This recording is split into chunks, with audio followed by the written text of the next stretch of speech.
Well, another week has gone by, back in the shop again. Working back on old pig leg penny. I did some ignition stuff, tuning the fuel around a little more, and I'm still having breakup issues, but I think I have a pretty good idea of what it really is. So the first thing on the ignition ring is I bought me a new coil. It supposedly puts out 20,000 more volts than that old Blaster 2 coil did. And then I also assembled a brand new set of MSD wires.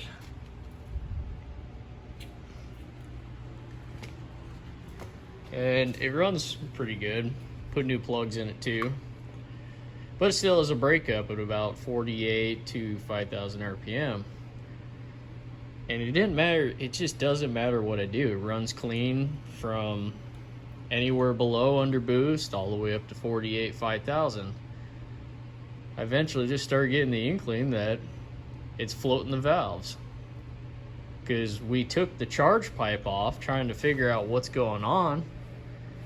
And I just ran it up in first gear up to about that RPM, and as soon as it hits that RPM, it's blah, blah, blah, blah, blah, blah, blah, as it's running its way up to 6,000. So after calling a few friends, talking to them about it, they think the same thing. It's definitely got to have a valve float issue. So I went in there, looked at the spring, and I went, man, this thing's only got an outer and a dampener on it. And I put these springs on a long time ago, but it was one of those deals that, oh, hey, this is the cam that's in the motor. This is the springs I came with. So I just put them in there and never thought nothing of it. So now that I'm trying to get with it, and I'm noticing that whatever I do with the ignition doesn't change. And if it was ignition related, it should break up anywhere in boost. But that's not the case. You could load this thing to 2,500 RPM and make almost 10 pounds and it won't break up. So I don't think it's the ignition.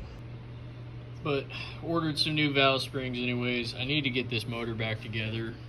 I was out testing it with my buddy Jake yesterday, trying to see if it was going to run clean or not. And then I figured out a way to wire the 4L80 to a full manual setup. And after I was beating on it for a little while,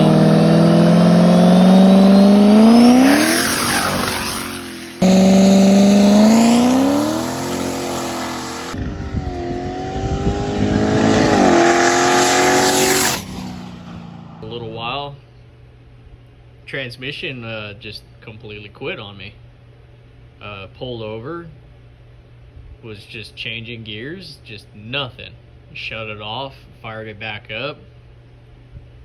I put it in third and it kind of just barely creeped off the line. So I may have knocked the forward clutches out of this. It's been sitting all night and good part of this morning.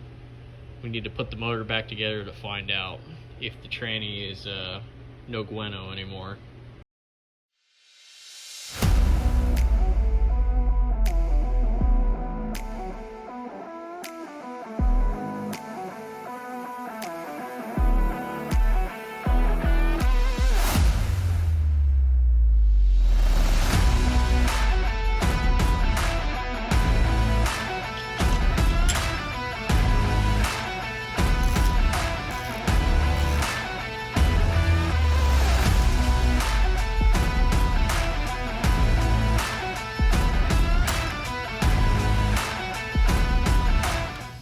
Okay, everything's back together.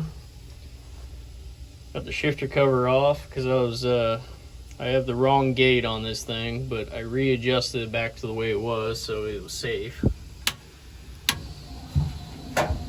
You've run out of fuel.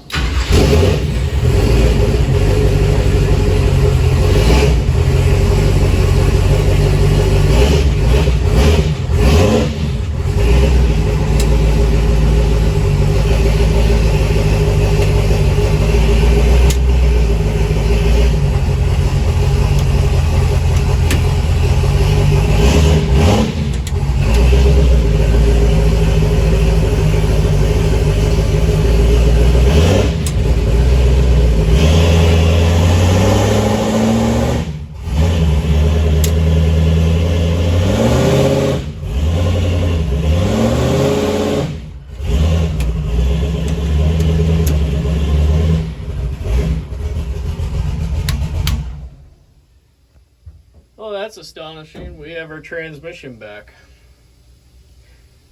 Boy, this thing's taking a kicking. What's going on, YouTube? It's been another week. Had to go back to work, of course. Like always, got to do those adult things that we all have to do. Anyways, a lot has happened, and I might as well turn the camera around and show you. So, where do I start? We left off with I was banging the transmission in and out of gear going, man, I can't believe how tough this thing is. Anyways, I got the valve springs, I got the parts, did the valve springs, and changed them out for better ones, of course. So here's the two different springs we're trading out. Oh yeah, big difference. And then we went out and road tested it.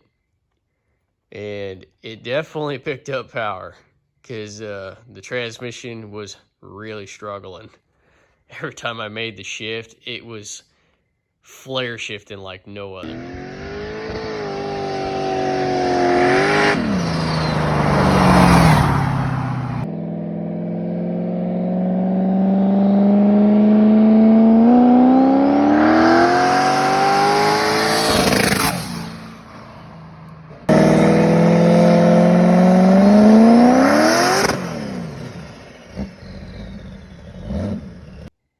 Basically, at that moment when the transmission on the line, when I was holding it with the brakes, just went right to the chip, I knew the transmission was toast. But it was still driving, so we ended up just parking it in the shop, and in the morning, we were going to take the thing to the car show. So about 5 a.m. rolls around after a few hours of sleep. We come back here, and we start loading Peg Leg Penny on the trailer. And when it was crawling up on the trailer, it was jumping in and out of gear. I was like, oh, great. Well, it looks like she's a show and shine today, because I was planning on putting this thing on the dyno, and the cards just didn't play out in our favors.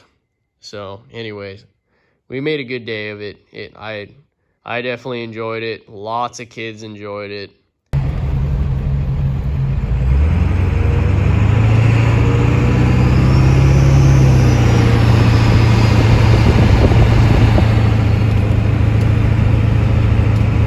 Get Talon to come out and cheer. So.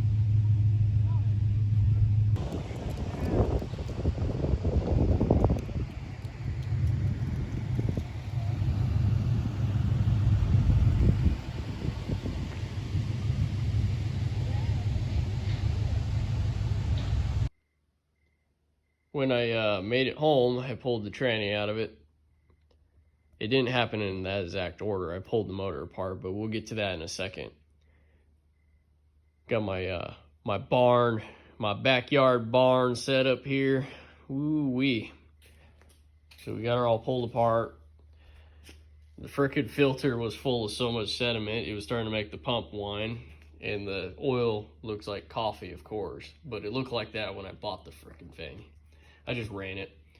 But to my surprise, it doesn't look that bad on the inside. Like, it looked pretty dang operational. But here's what actually went wrong with it. So this is the forward drum in the 4L80E. I think it's the second drum down below the overdrive planetary. But we now have rainbow fish clutches. And we put a substantial amount of heat in these things. Like, they are convexed now. Some of them still have a little bit of clutch on them, others don't. But man, look at the frickin' heat it put in this drum. It's frickin' brown. And then the clutch material is all slung around in here. To my surprise, the lip seal survived all that heat. But my plan is with it, I'm gonna put a full manual valve body on it. I'm going to do whatever other upgrades I need to do to make the thing live. And that's the way it should be. And then I need to buy I want to buy a PTC converter, get in contact with those guys and have them build me a converter, because everybody's warning me that you start really cranking on the power, you're going to balloon the converter and wear the thrust out of the engine. So that's the plan with that.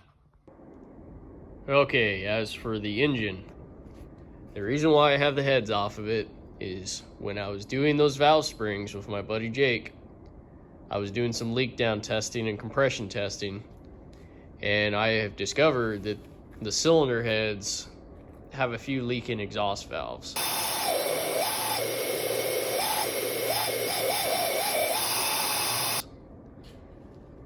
I had it marked down, but unfortunately I sprayed off whatever it is, but it doesn't seem to be the valve. It seems to be the seat.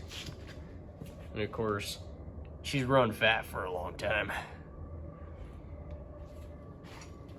Anyways, and number 6 was leaking significantly. And just a few others. Like, there was 4 exhaust valves and 1 intake kind of seeping a little bit. But anyways, I'm just trying to get everything I can get out of this motor, or the combination that it is. I mean, I'm not really thrilled that it's 8-to-1 compression, because it's a dish piston, and then it has a massive HRS 360 runner head on it with a camshaft that makes no more than 550 lift. It's really mediocre at best. But that's what we're working with. As Big Chief would say, optimize your combo. So that's what I'm doing. And when I have some more progress down, I will let you guys know. Anyways, that is the update with Pig Leg Penny. I'm sorry for the long-winded rambletron, but that is what we have going on right now. So when I get this stuff all going back together, I'll post another video and let you guys know. Anyways, thanks for watching, and see you next time.